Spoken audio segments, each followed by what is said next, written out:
নদী পারাপারের জন্য ছিল বহু পুরনো জরাজীর্ণ বাঁশ কাঠের সেতু। সে সেতু বর্তমানে ভেসে গেছে নদীর জলে তোড়ে। অগত্যা ঝুঁকির পারাপার করতে বাধ্য হচ্ছেন গ্রামবাসীরা। ঘটনা মালদার কালিয়াচক ২ নম্বর ব্লকের রথবাড়ি গ্রাম পঞ্চায়েতের চণ্ডীপুর এলাকার।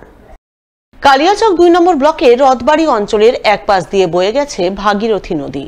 এই নদীর তীরে অবস্থিত চণ্ডীপুর গ্রাম। ওই গ্রাম সহ আরো বেশ কয়েকটি গ্রামের কয়েক হাজার মানুষের নদী পারাপারের জন্য আজ থেকে প্রায় ৩ দশক আগে তৈরি হয়েছে বাঁশ কাঠের একটি সেতু, যা বর্তমানে জরাজীর্ণ হয়ে পড়েছিল। তবু সেতু দিয়েই কোনো রকমে নদী পারাপার করছিলেন গ্রামবাসীরা।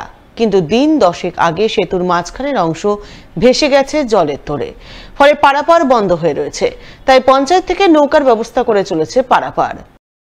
আমার কোমর ভাঙা লাঠি দিয়ে ডাক্তারের কাছে যাব বা ব্যাংক টাকা তুলতে যাব, সেই উপায় নাই আমার। কি করব বলেন, মোটর সাইকেলে চাপতে পারছি না, কিসে যাব?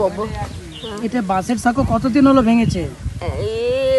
হয়ে গেল 20 দিনের মতো। হ্যাঁ, 20 দিন হয়ে গেল। আগে বাসের সাঁকো দিয়ে যাতায়াত করতে? হ্যাঁ, বাসের সাঁকো দিয়ে। কি চাইছেন এখন? এখন ব্রিজ চাইছি বাবু, দেখতেই তো পাচ্ছেন আমাদের অবস্থা। গ্রামবাসীরা জানান, বহু পুরনো সেতুটি জলের তোড়ে ভেঙে গেছে, ফলে এলাকার সাধারণ মানুষ থেকে শুরু করে ছাত্রছাত্রীরা সমস্যায় পড়েছে। নৌকা করে ঝুঁকির পারাপার চলছে। তারা দীর্ঘদিন ধরে নদীতে পাকা সেতুর দাবি জানিয়ে আসছেন।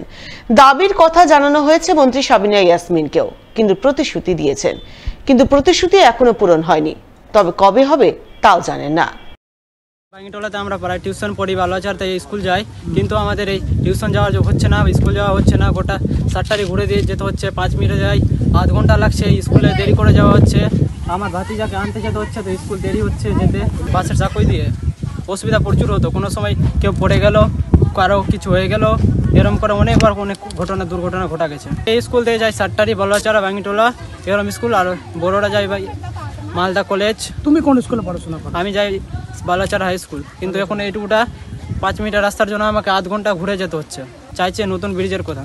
গত 4 বছর ধরেই আমাদেরকে সন্তুষ্টি করা হচ্ছে, এই মাটি পরীক্ষা করে মিটিং করে, কিন্তু কোনো কিছুই হচ্ছে না এখন পর্যন্ত। 500,000 লোক যায় আর যাওয়া আসা করে। এখন তো এই নৌকা দিয়েছে, নৌকাতে অসুবিধা হচ্ছে। ভাঙা হয়ে গেল 10 দিন। 10 দিনের মধ্যে আজকে 3 দিন থেকে নৌকা দিয়েছে। সাবিনাকে জানিয়েছি, সাবিনা বলে গেছে, এখানে মিটিং করে বলে গেছে কি হ্যাঁ তো তোমাদের ব্রিজ করে দিব। এখন পর্যন্ত ব্রিজের কোনো খবর নাই। এবার ভোটের ইলেকশনের টাইমে আমাদের মেম্বার বলল কি না সাবিনা আসছে, সন্ধ্যাবেলা থাকলাম, সাবিনা আসলেও না যে ব্রিজের কোনো গল্প করবে। এ বিষয়ে কালিয়াচক 2 নম্বর ব্লক তৃণমূলের সহসভাপতি হাসিমউদ্দিন আহমেদকে ধরা হলে তিনি বলেন, ওই এলাকায় ভাগীরথী নদীতে পাকা সেতু নির্মাণের জন্য মন্ত্রী সাবিনা ইয়াসমিন চেষ্টা চালাচ্ছেন। ইতিমধ্যে সেতু নির্মাণের জন্য মাটি পরীক্ষাও করা হয়েছে।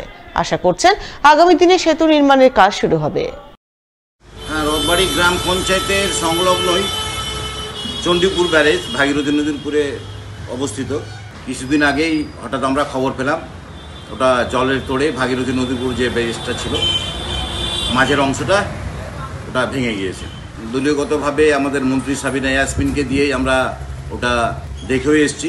2টা দপ্তরে উনি স্কিমটা দিয়ে রেখেছেন এবং মাটি পরীক্ষাও করা হয়েছে, এবং দিদির প্রচেষ্টা আছে যত তাড়াতাড়ি সম্ভব আমরা এটা করে নিতে পারলে। পাটের গুণগত মান বৃদ্ধির উদ্দেশ্যে পাট চাষিদের নিয়ে এক কর্মশালা হয়ে গেল মালদার কালিয়াচক 2 নম্বর ব্লকে।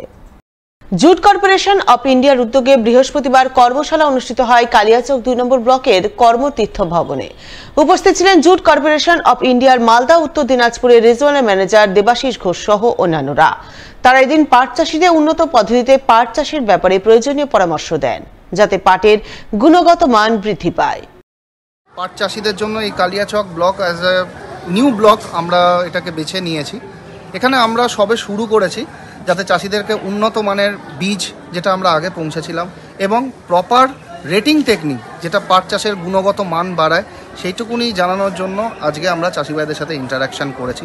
এছাড়া পাটের গুণগত বৈশিষ্ট্য এবং কিভাবে জুট কর্পোরেশন অফ ইন্ডিয়া পাট প্রক্রিয়া করে সেটা নিয়ে আজকে এই ট্রেনিংটা দেওয়া হয়।